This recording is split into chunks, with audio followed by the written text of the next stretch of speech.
तो अमेरिका शायद ये मान बैठा था कि लगातार बमबारी के बाद ईरान की सैन्य ताकत टूट चुकी है, लेकिन बीते 24 घंटों में ईरान ने जो किया है और अमेरिका से जो खुफिया रिपोर्ट सामने आ रही है वो बिल्कुल अलग कहानी बता रही है। ईरान ने युद्ध विराम को हार नहीं माना, बल्कि उसे अगली लड़ाई की तैयारी में बदल दिया और इसी दौरान भूमिगत बंकर फिर सक्रिय हुए, मिसाइल लॉन्चर्स बचाए गए, ड्रोन फैक्ट्रियां दोबारा चलने लगी और अब वही हथियार होर्मुज स्ट्रेट में अमेरिकी युद्धपोतों को चुनौती देते हुए दिखाई दे रहे हैं।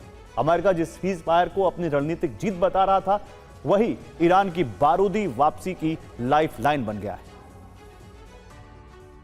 7 मई को अमेरिकी सेना ने ओमान की खाड़ी में ईरान के तेल टैंकर एमटी हसना को निशाना बनाया था। इसके बाद ईरान ने खुलकर कहा कि अमेरिका ने सीज फायर तोड़ा और इसके बाद जो हुआ उसने अमेरिकी सेना को सदमा दे दिया। अमेरिका के कम से कम 3 युद्धपोतों पर ईरान ने बारूद बरसा दिया।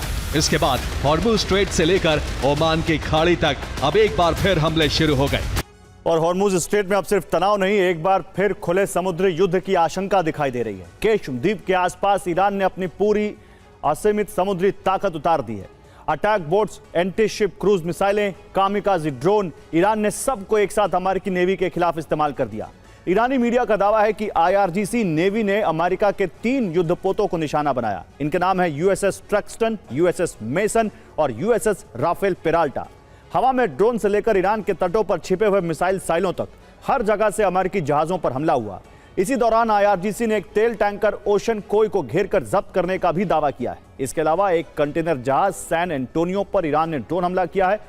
इन हमलों से संदेश साफ है, ईरान अब सिर्फ अपनी जमीन पर नहीं, पूरे हॉर्मुज स्ट्रेट पर दबदबा दिखा रहा है और अमेरिका की भारी भरकम नेवी बैकफुट पर आती दिख रही है। ईरानी मीडिया के मुताबिक जैसे ही अमेरिकी डिस्ट्रॉयर्स हॉर्मुज स्ट्रेट से ओमान की खाड़ी की तरफ बढ़ने लगे, वैसे ही ईरानी निगरानी नेटवर्क सक्रिय हो गया।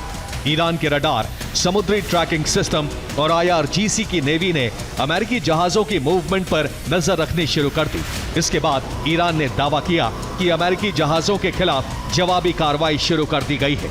IRIB और तस्नीम न्यूज एजेंसी के मुताबिक हॉर्मुज स्ट्रेट में अमेरिकी नेवी पर मिसाइलें दागी गईं, ड्रोन लॉन्च किए गए और हाई स्पीड अटैक बोट से समुद्र में अमेरिकी युद्धपोतों की ही घेराबंदी कर दी गई। सेंटकॉम ने माना कि उसके युद्धपोतों पर हमले हुए, लेकिन दावा किया कि सभी मिसाइलों और ड्रोन को इंटरसेप्ट कर लिया गया। वॉशिंगटन के मुताबिक अमेरिकी जहाजों को कोई नुकसान नहीं पहुंचा, जबकि जवाबी कार्रवाई में ईरानी हमलावरों को भारी नुकसान हुआ है। लेकिन बिल्कुल ऐसा ही दावा ईरान ने भी किया है। तो जिस युद्ध विराम को अमेरिका अपनी जीत बता रहा था, उसी ने ईरान की सबसे बड़ी सैन्य तैयारी का समय दे दिया। खुफिया रिपोर्ट्स के मुताबिक ईरान ने अपनी बड़ी संख्या में मिसाइल लॉन्चर्स बचाकर अंडरग्राउंड बंकर्स में छिपा दिए थे। अब उनमें से 60 से 70% लॉन्चर्स को सुरक्षित निकाल लिया गया है। ईरान ने अपनी ड्रोन असेंबली लाइनें दोबारा चालू कर दी हैं और ईरान की करीब 40% ड्रोन क्षमता फिर से सक्रिय हो गई है। मलबे में दबे मिसाइल पार्ट से नए हथियार तैयार किए जा रहे हैं और इसी मलबे से नई मिसाइलें बनाई जा रही हैं। इस बीच रूस से ईरान को नई हाईटेक ड्रोन टेक्नोलॉजी मिलने की भी खबर है, यानी सीज फायर के बाद ईरान बारूदी वापसी कर सकता है।